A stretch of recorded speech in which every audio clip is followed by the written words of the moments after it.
Welcome to Emotionships, where we talk about the real reason everything happens for a reason. I'm your host, Charlie Carroll, here with my lovely co-host, Mallory Redmond. What's up, Mal? Hey, I feel ready to party. You feel ready to go? Yeah. A little uptown funk to get things started. Wow. What better way to get things started? It makes me think about the time I spent $30,000. $28,000. Who's counting? $28,000 to see Bruno Mars in concert. What? Yeah, true story. Are you kidding? Nope, wish I was. Why? I mean, he's great and all, but yeah, it was. Why? It was a couple of years ago, and my dad called me and said, "Hey, we work with. Side note here, we work with Live Nation, one of the businesses, family businesses, and specifically a company my father was running." And he said, "Hey, I've got really good seats to see Bruno Mars in Memphis. Why don't you?" We had recently signed up for a Wheels Up account. Shout out to Wheels Up. And he said, "Why don't we use?" Which is us poor folk don't know what Wheels Up means. We're Sorry. riding Frontier everywhere. Tell us what Wheels Up is. Thank you. Uh-huh. That's why you're here. Yes. Yeah, to keep you grounded on what the poor people are doing. Thank you. Yeah. Thank you. Wheels Up is private aviation, like NetJets. So my dad said, "Hey, it's a bit." You're comparing it to another thing we don't know. Okay, go ahead. Well, most people have heard of NetJets. Uh-huh. So long story short, he said, "Why don't we use the Wheels Up account, and after church, you and Amy fly down, get us in Nashville. We'll go Wheels Up from Nashville and go to see Bruno Mars." And so, long story short, it turned out to be more expensive than for a number of reasons. It was a $28,000 bill when I was not anticipating it would be that much money. Wow. Yeah, there are other things there that I don't need to delve into. Maybe another time. Is delve a real word? Yeah, I think so. Delve into. That's so funny. Yes. Why don't you just pick me up via private jet? Most of us are like, I'll just meet you there. Yeah. Yeah, for sure. It was Like- the concert. We show up to the Bruno Mars concert, and it is primarily 55 to 60-year-old white couples. Really? I was shocked. Yeah, Memphis. Huh. They're at the FedEx Center. Okay. Was it a good concert? It was a great concert, but Maybe not Memphis. 28 grand. Great? No, definitely not. Sure. Definitely not. Memphis is an hour behind here, so by the time we got there, the concert started, I think, at 8:30 Memphis time. So it was 9:30. I had gotten up early. Right. So yeah. Long story short, Wow. $28,000 to see Bruno. When the tickets were gifted to you. Yeah. Right. That's Yeah. the kicker. Yeah. So Okay. we We didn't see that coming. That was a bonus story. bonus story. Yeah. Just a way to kick off Emotionships. Yes. There you go. There That's we why you have need it. to listen to my craziness. Yeah. You never know where it's gonna go. How are you feeling? We are on tape here, so hi to all of you that are tuning in on our YouTube channel. Yes. How are you feeling? Most don't know that Mallory just had her second child. Yeah. Oh, that I'm fine. It's my first child who keeps bringing germs home from daycare or something. So That's just disrupting the Redmond home. yeah. So 75% of us are sick right now. She's my favorite Redmond, so Not me. He's not referring to me. no, that's true.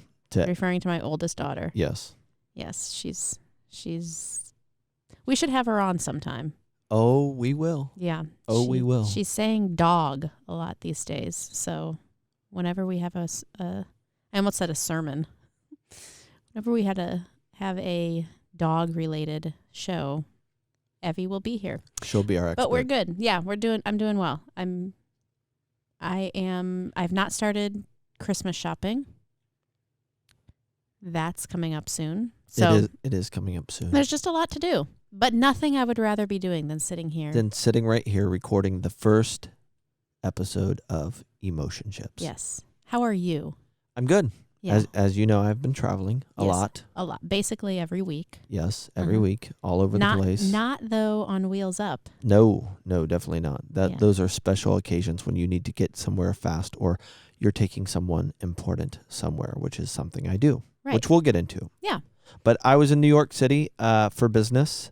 It was really good. Ate some great food. Well, that is to be expected. One of in my favorite things about New York City. Yeah.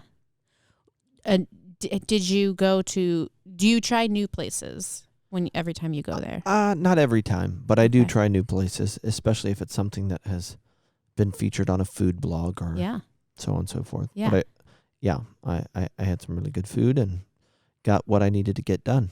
Nice. So tell me about some of the food that you ate, or a thing about the food you ate. Well, we went to DB Modern, which Okay. is accredited with getting the gourmet burger craze started in the early 2000s. Yeah. That was great. Okay. Went to La Coucou, which as French. Yes, I'm Sure, guessing. yes, Beyond that, I have very no successful. idea. Okay. And that was probably my favorite meal this time. Yeah. The ambiance, the experience, overall experiences. Had you been there before? I had. Okay. So did you order something new? I did. Oh, you did. I started off with a cold cucumber soup with some caviar in the middle. People are going to hear private jets and caviar. I know. And think Everybody's like, okay, live this who's life of this guy? privilege. Yeah. A lot of hard work here, ladies and gentlemen, Sure. and it's not all easy. Yeah. I understand that. So yes, a cold cucumber you ate cold soup. It was Okay. Oh man, it was so good. Light, refreshing. Oh, really? Oh yeah, it was great. Followed up by a beef tartare. Hold on, I'm not done with the soup. So was it thick or pretty like watery? It was right in the middle. It wasn't thick and it wasn't watery. That's helpful. Well, I'm trying to get you there. Like, what was the consistency? Like a creamy chicken noodle soup, like a cream-based chicken noodle soup. Okay. Enough that you could still drink it if you put it in a cup. And was it very cucumbery? No, it was light cucumber taste to it. It was really, really good. I have had something like it before at another French restaurant in Naples, Florida, called Bleu Provence. Wow, And listen to you. Right? Gosh. And however, it was a pea Thank you. based. We understand. Well, you never know. Hey, you never know. Based sorbet, a peas based sorbet. Okay. And it too blew my mind. Okay. Just trying things that Sure. don't seem logical. Yeah, that's great. So I was in New York, ate at a couple of good places to include La Coucou, and had some business to be done. We were on the way to the hotel, and we're right in the middle of Times Square, and that's all. That place always blows my mind. Times Square, just what they are doing now with the LED technology, where the whole side of a building is a very crystal clear sign is really cool. Yeah. It's a little bit sensory overload.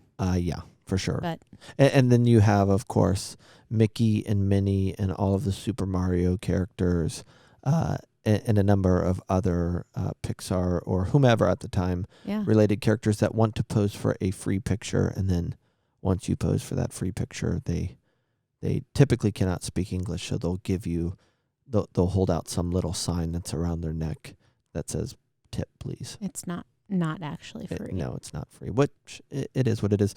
Interesting enough, we were in Times Square, where here before long the ball will be dropping, and hundreds of thousands of people will be gathered in the sub-zero temperatures. Right. And on the tallest, most narrow screen, which is right under where the ball drops, Kanye's new album, Jesus is King, came up, which is really interesting in light of Kanye just having been here in Dayton. Yes. Kanye and his family were here in Dayton. Yes. And is he calling you right now? No, he is not calling me. This is my wife and daughter FaceTiming me, which Oh gosh. they just need to say, "Hey everyone, we are." Oh wait, I can't say "Hey everyone." Hey babe, we are podcasting. Don't answer. Say hello to your fans. Say hello to everyone. You're live. All right, I'll call you back when we're finished. And so Jesus is King comes up on. I appreciate that you always make time for your wife. Well, That was good. Yeah. 1 I point just for thought you. it would be good for her to see that we had started the That journey. you're working. Well, yes, I'm working. Yeah. Yeah, he, as you know, after the shootings here in Dayton, Ohio, Kanye came in to do his Sunday service. Sunday service. Yeah. And it's really funny because I had my dad, who lives in Nashville, texting me pictures of Kanye coming out of the Cheesecake Factory. Oh gosh. From Was your dad from here? Nashville. No. Okay. What, he From found Nashville. them on the internet? No, friends here in Ohio. We're texting. Yes, your dad. we're Okay. seeing Kim and Kanye come out of Cheesecake Factory. Right. Which it's kind of a wonder anybody ever comes out of Cheesecake Factory. Have you seen the size of their menu? 550 plus items, which if you're in the restaurant industry, you know that is a crazy Insane. menu to execute. Oh my goodness. But yes, Jesus is King was on the billboard, which made me think of him being in Dayton. I actually recently watched Carpool Karaoke from a plane. Right. Where Kanye and his crew, his choir. Maybe a Wheels Up plane. Sure. Who's Who's to know? Well, it was actually a bigger plane. Oh. And so they did, James Corden did the interview from the plane with all of the choir and Kanye. And it was good. Have you seen it? No, I haven't seen it. 19 minutes and change, so it's not that long. It's something that you can definitely lean into. And it was just interesting, having him just here in Dayton. There's kind of this celebrity Jesus craze going on. At least I feel that way. Yes, there seems to be. Maybe we're just more aware of it because of what we do, but I see it everywhere. I see things about Kanye or Justin Bieber or, well, those are the main ones for me. Selena Gomez. Oh, really? Mm-hmm. I haven't seen anything about that. Mm-hmm. I did see where Joel Osteen was with Kanye here recently. Yes. There in Texas. They're going to do something, or they have already done it? Some sort No, of... I think they already did something, and they're did. going to do something else. Maybe rent out. Speaking of New York, Yankee Stadium. That's right. Yes. To do something together, which it is what it is. Sure. I don't know. I don't know. Jesus moving through the commercial transactional channels does not have a good track record. So much room for misinterpreting things. Oh my goodness, no kidding. Although everybody feels not everybody, many people feel passionate about inserting their opinion into Kanye's belief system and all of that, and I think it's kind of a waste of energy. Yeah, for sure. And I actually was flipping through some news articles last night, and I don't remember the headline. I can probably look it up, but the thought came to me: when will bodies of faith, particularly Christians, stop playing into the narrative of any us versus them stuff? Ooh. Let's see. It was. I know what it was about. I have it right here. That there is a first lesbian kiss in the new Star Wars movie. What does that mean? The first lesbian kiss, like in a movie? It says The Rise of Skywalker praised for featuring the first gay kiss in a Star Wars movie. Oh, okay. And so I saw this headline and I thought to myself, oh no, the church at large is going to go nuts with this. Oh yeah. And then my second thought was, when will we start learning from these kinds of things and not be a pawn where all of a sudden Christians or Jesus followers are known more for what they stand against than what they stand for? Mm-hmm. which that gets us back to the whole idea of Kanye and Bieber and people asserting their opinions about how sincere they are, etc. Right. Well, if nothing else, it gets us talking about it, right? Yeah. And I'm happy for them, and Sure. I have no reason in the world to doubt any of their confessions or actions. Like, hey, I wish you the best. Yeah. We don't know the authenticity, No, nor do but we. I mean, that's, we don't really need to. when we start talking about emotions, or excuse me, emotionships, which obviously includes emotions, I think that's one of the reasons and one of the things that a lot of people outside a faith-based community have a problem with the church or that faith-based community for is we tend to handle the superficial or the outside stuff, like the manifestation of things versus the heart of things, Right. especially when it benefits us. Yeah. Just a couple of years ago when Chick-fil-A came out and said that that they don't hire homosexuals. And then next thing you know, there are all of these conversations about Christians and so on and so forth. And too often we get caught up or lured into talking about the manifestation of something versus the heart of something. And I think that's one thing that Jesus did really well, is he always got to the heart of the matter versus what everybody thought about it. Right. Well, talk about emotionships, which you will introduce shortly, what that even means. But emotionships in the church is layered, to say the least. Yeah. Even for those of us who are a part of a church. I mean, there's just a lot there, and it's hard to undo years and years and years of harm. But there are, even if it's just a few of us who are trying to do it. Yeah, for sure. So. Yeah. Well, let's get into it. Let's talk about emotionships. Yes. The real reason everything happens for a reason. Okay. So what is it? People often ask me, what is an emotionship? Which Valid question. yeah, valid, and hence we are here. Yeah. First of all, you have to tear the word apart and understand that it's made up of two words: emotion and relationship. And so, an emotionship is the emotional relationship to every relationship you have in life. And so if you start there, then you're led to the question, then how do you define emotion?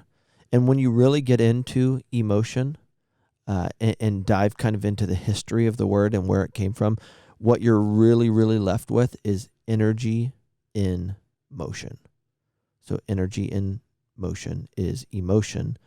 And if you understand that, and then you put the two words emotion and relationship together, it is energy in motion, the relationship of energy to any other relationship in our life. So I'll give you a couple of examples. Please do. Pizza. I love pizza. Oh, yeah. I grew up in my family eating pizza on Sunday nights. When I was a little kid, delivery was being pioneered. Mm-hmm. And I can remember getting excited hearing that we had ordered our first pizza and that food was going to actually be delivered to our home. Yeah. This was the early 80s.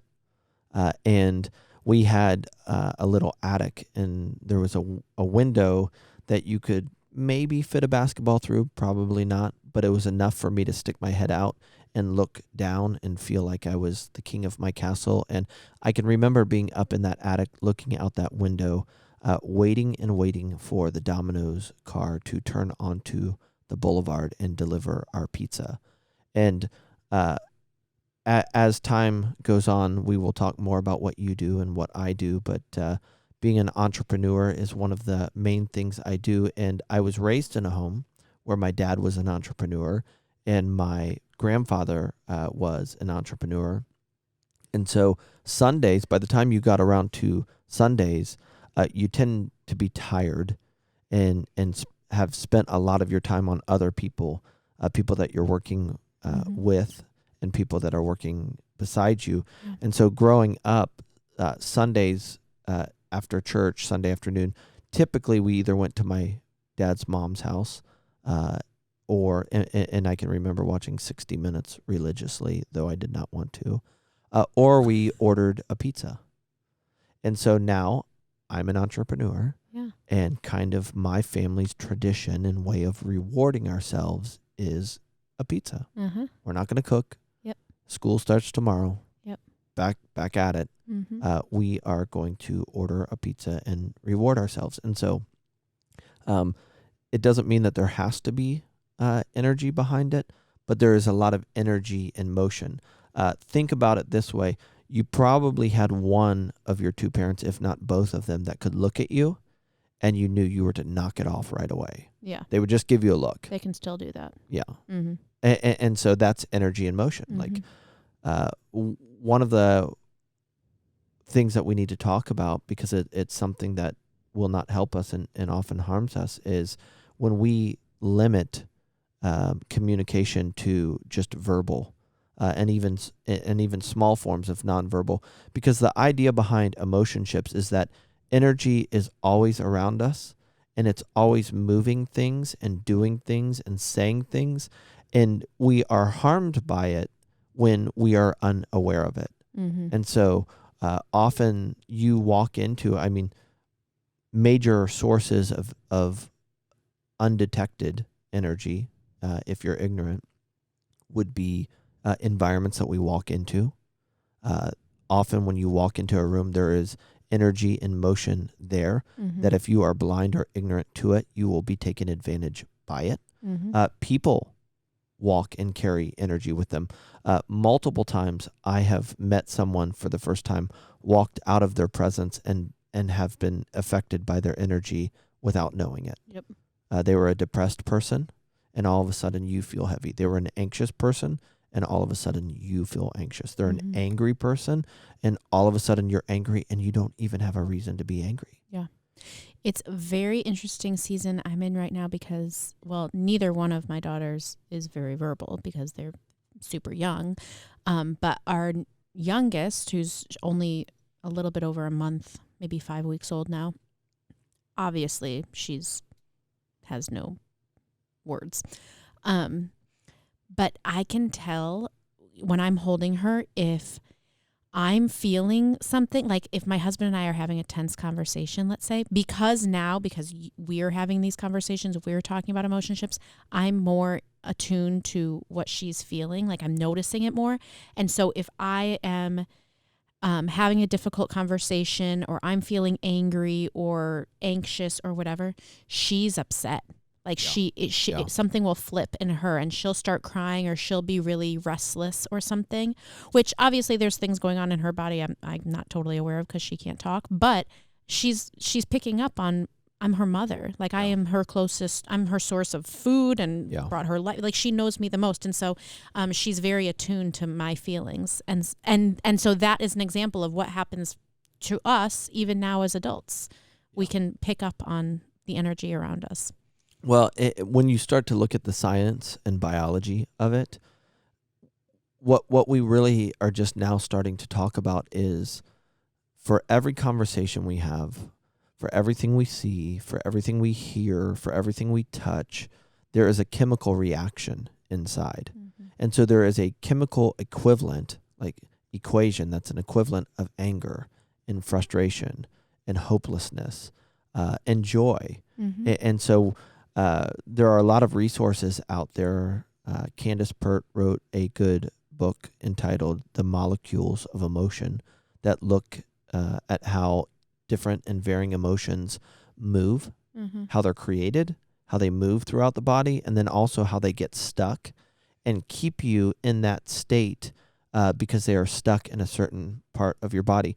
I remember reading the book, The Longevity Project, that studied 1,500 people to see how long they would live and what made some people live longer than others. And last I checked, the study was now 3 different teams of physicians over 3 different decades, and 2 or 3 people were still alive. But one of the things that I took away from the whole subject is they would study children that were born to mothers living in a stressful environment.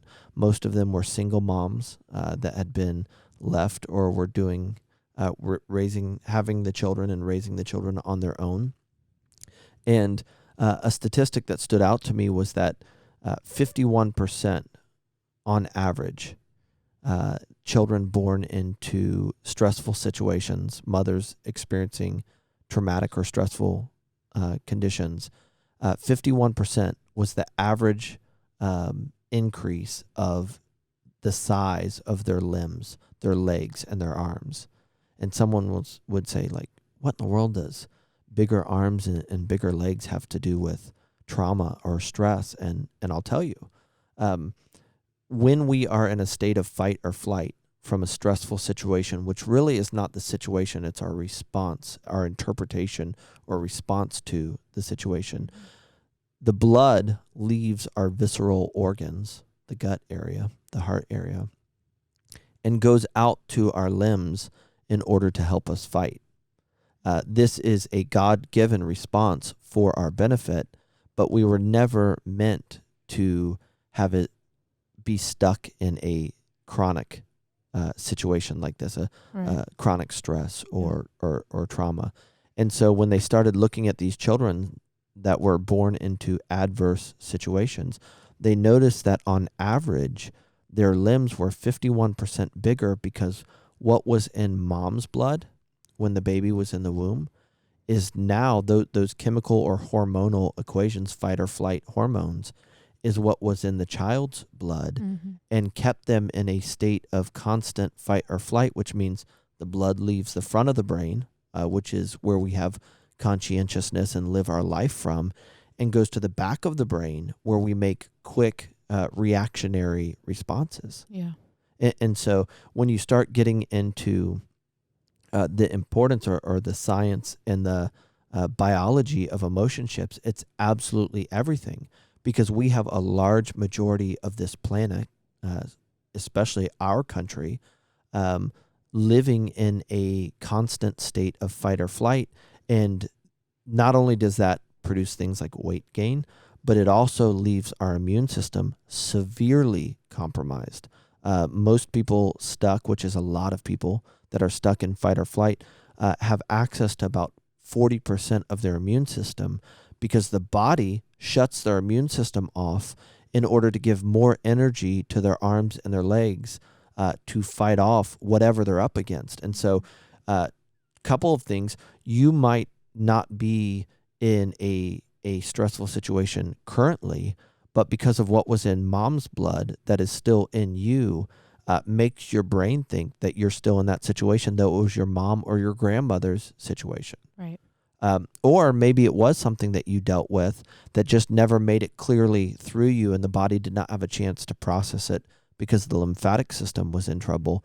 And now all of a sudden you can't stay healthy because you don't have that much of an immune system. Yeah. And so when we talk about emotionships and understanding the energy that's around us all the time, it has real crazy lasting benefits, because no one was ever meant to function at half of their energy or with half of their vitality. Yeah. Well, and it's the awareness of emotionships, which is one of the reasons why we're doing this podcast, is for awareness. It's so important because we don't know, like, I can't tell you what my mom's life was like when she was pregnant with me. And my mom may not even remember what life was like when she was pregnant with me. And she doesn't know, she doesn't know what her mom's life was like. It goes back and back and back generationally to where we might not know the answers about what was happening in mom's life, therefore how we've been influenced when we were even in the womb, but to even know that that could be a contributing factor to things that are happening within us. Like, that's huge. Well, and you see it now when you go to your family doctor, right? They started, 15, 20 years ago asking if anyone had cancer or heart disease.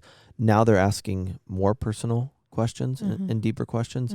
And it really comes back to we've made a whole new, we have a whole different understanding of the word disease, which really started off as dis-ease, a lack of ease. And we've turned it into something that is to be feared, which is a problem in and of itself. Yeah. Because words tend to outgrow their realities, because we are familiar with the energy behind them or the stories behind them, like the word cancer. But because we're not healthy enough to know that our response to the energy behind the word affects us sometimes more than the actual reality itself, like our reaction to the stressful situation or the tough situation becomes a bigger deal or more of a problem than what we're actually up against. Because how we think about our reality or interact with it controls the release of chemicals in our body. Mm-hmm. And if we're already unhealthy in our gut because of being stuck in a state of fight or flight, well, then the chemicals and the hormones that are released are that much more damaging. Yeah. So how do you know if you are unhealthy, or is it safe to say, if you're asking that question, you're probably have some work to do? I mean, there are a lot of different things that we can look at, but looking at your patterns, your bigger patterns in your life with your relationships and how hard or easy it is for you to build deep, lasting relationships, or looking at the people that tend to be drawn to you and some of the things that they struggle with can be a revelation. Yeah. Because we often don't see the things in ourselves, but it's like, man, why do I always have this kind of person that gravitates toward me? Mm-hmm. And often when you start looking at quantum physics, which we'll talk about a lot about on this podcast, whatever is in you from an energy standpoint, which is a real reality, is what you tend to draw to you, which is why your thoughts are so important. Yeah. Because you have an opportunity through your thoughts to create new realities, whether it's words or actions that dramatically increase positivity and goodness in your life and the life of other people. Yeah. So this is an interesting time to be coming out with this because the holidays are upon us. And so a lot of us are going to be spending time with family or engaging in traditions, which is a very, that's an emotionship in itself. I mean, especially in this country, holidays tend to be all energy and motion when you really think about it. Mm-hmm. A lot of people have had the experience where they see that thing that they feel like they cannot live without, and then they get it, and one day or 1 week after they get it, the shine is gone, the energy is gone. Yes. Because what you were after is something that company had a hunch you might be after, like a nice body. So they're selling, Peloton bikes or whatever it is. Yeah. And so they sell you that it's the energy that moves you toward the transaction. And then once that happens and you have that, you realize that you did not buy the bike itself. You bought an image of you being healthier and feeling better about who you are. Right. And so the holidays are a perfect example. We just came through Halloween, and my sister will talk about how Halloween is one of her if not her favorite holiday of the year. And when you ask her about it, which took a couple of years to get this out of her, it's because that was the time that she can remember back to where our family was all together still. And so my dad would grab her by the hand and walk her through this neighborhood, and that was a fond memory for her. And so because my grandmother still lives in that same neighborhood, we go back to that neighborhood that we grew up in till we were 10, till she was 12. And we take our children to the same houses with a lot of the same people that we were standing on their door 30 years ago. Yeah. And what is it? It's the energy in motion that she felt back then that's still speaking to her. Yeah. Which is very prevalent around the holidays. I've talked to so many friends recently who are struggling, my friends, my generation we have our own families now. Like we have children. And so wanting to make new memories or start new traditions with our nuclear family now, which makes it very difficult for our family of origin, like Right. our parents or siblings who want to go back to how things used to be and kind of recreate, like your sister is desiring, wanting to recreate what life was like when, I mean, which isn't, I mean, it's not necessarily bad or wrong, but it's just, it is easy to get stuck in Sure. trying Yeah. to live in Well, the past. the idea of the good old days tends to be a strong indication of unreleased or unresolved trauma, where we're trying to get out of the present moment Mm-hmm. in order to go back to days that we tend to elevate and make in our minds Right. better than what they actually were. Right. And so there's so much power when it comes to learning to be present no matter what, because in the present, there is no fear and there is no anxiety. Yeah. There is no worry. Yeah. And so when you look at this idea of energy and motion, it literally is running everything. It's behind all of your transactions. Yeah. I deserve this. This is something I need. And you really don't need it. But that energy is something that you always have to respond to and will respond to whether you're aware of it or not. We another thing with Western culture is that if our brain cannot wrap if we can't wrap our mind around it, right? If our brain doesn't perceive it, we don't think it exists. But that's not true. You actually have a second brain in your gut that is aware of the energy before your brain, between your ears, has time to process it.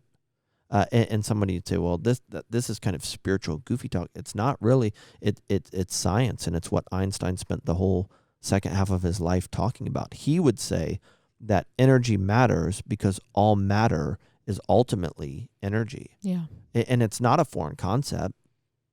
People will ask me questions about it or ask if I'm a psychic when I read the energy that's going on in their life or in their body. And it's not that at all. No one questions. When someone picks up a phone, an iPhone in Hong Kong today, and calls Los Angeles, and you hear the other person on the other line that knows your story, knows what you did yesterday, you have an intimate conversation with them, no one questions anymore how one person thousands of miles away could be heard through a device that has no cords. Yeah. We learned how to build a device that captures energy. What is the energy? Hertz and tones, right? Waves. Mm-hmm. And converts it so that we can understand it. What is it? We're just putting like bones and flesh on energy that is in motion. Same thing with Wi-Fi. Like when you go into most homes or businesses today, there is data all around you, functioning and moving all around you. And if you've tuned in or you have a receiver, you can pick up on it and pick up anything all over the world. Right. In the palm of your hand, all because we built a device that knows how to grab energy out of the air and interpret and deliver it in a way that makes sense to you. Mm-hmm. And so all of those models were built off of realities that are much greater than the cell phone. It's literally energy in motion. Yeah.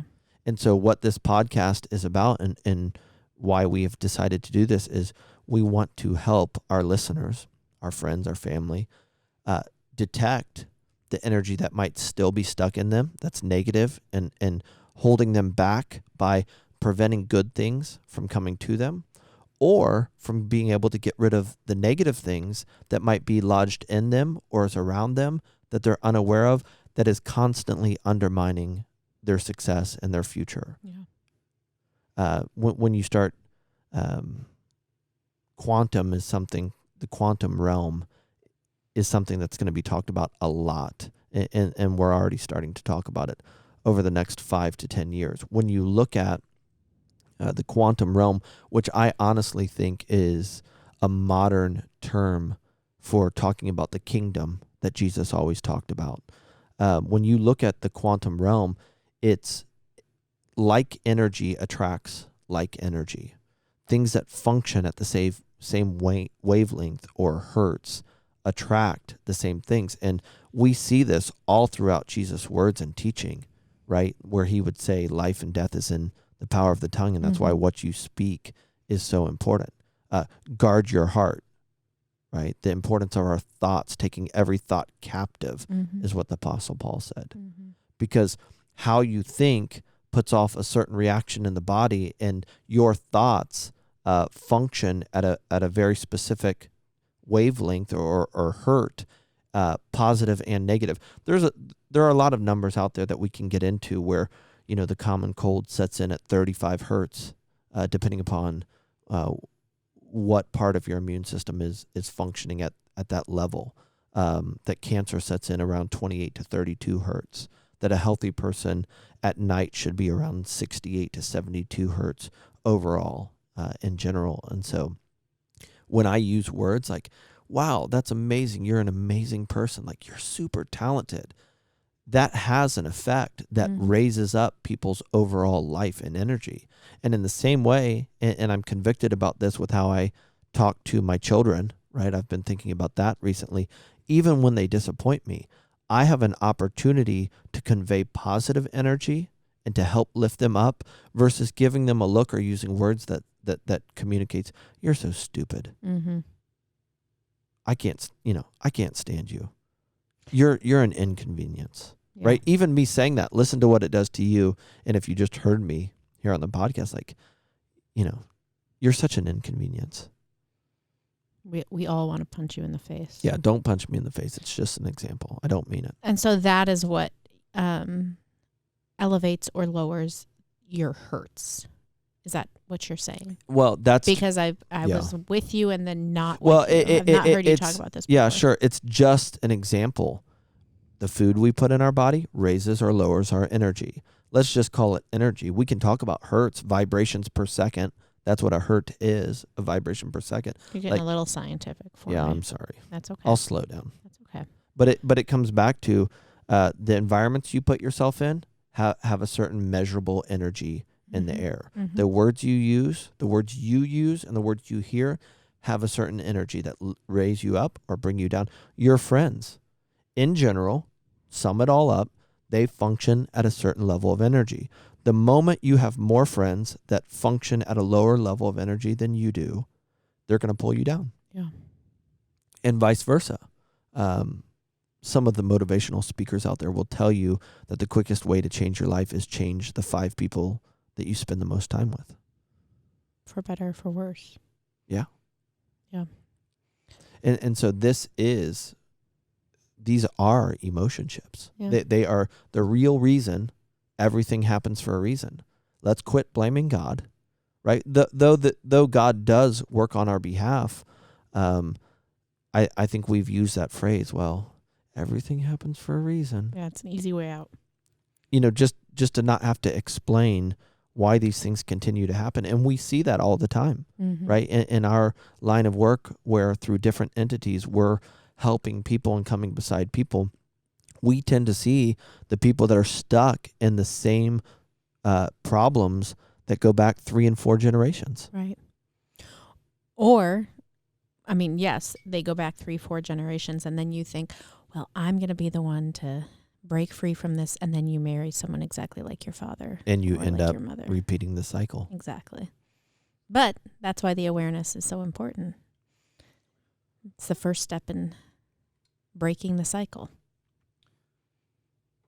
Well, and that's what we're about, right? Just creating awareness, because that's the thing about energy. The moment you become aware of it, you've got a huge upper hand on the situation. And that's a really good example. I mean, we have seen it a lot where a woman who was raised in the presence of an angry or controlling father ends up picking an angry or controlling man because it's all they've ever known. And so that's what they draw to themselves. And in some ways, though they hate it, it's where they feel the most comfortable. Right. Because it's what they know. What they know. Yeah. And another reason why we want to stick to our traditions, even when it may not make sense anymore. And another reason why we are here and doing this podcast to give people a fighting chance and to quit pulling their hair out, because no matter what they do, they see the same things over and over again, even though with all of their might or all of their will, they want out. Yeah. You're welcome, everyone.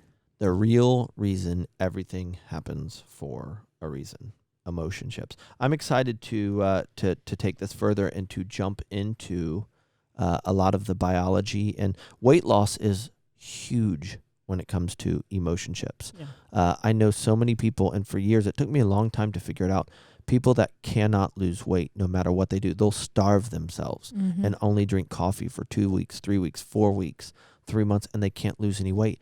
And it's all because of energy that is unresolved in their body. Yeah. Well, there's a few things there, right? Your relationship with food and emotionship. And so you might be emotionally eating, but then when you come to a point where you're over it and you're ready to really lose weight and to get healthy, like you were saying, you stop eating or you really watch what you're eating, still can't lose weight.